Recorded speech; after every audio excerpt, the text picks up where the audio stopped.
Welcome to L.S.I investigation, prima facie evidence. We're trying to answer the question, who are you?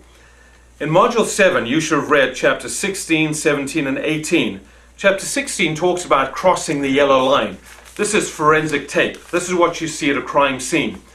As we begin these next 5 chapters, we are asking you to do the opposite of what that crime scene investigation tape says. It says, crime scene, do not cross.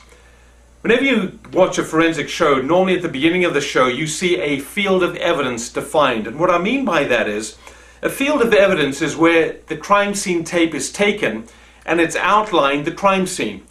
And what the crime scene investigators do is they go inside that crime scene, inside that yellow tape, and they begin to look for evidence.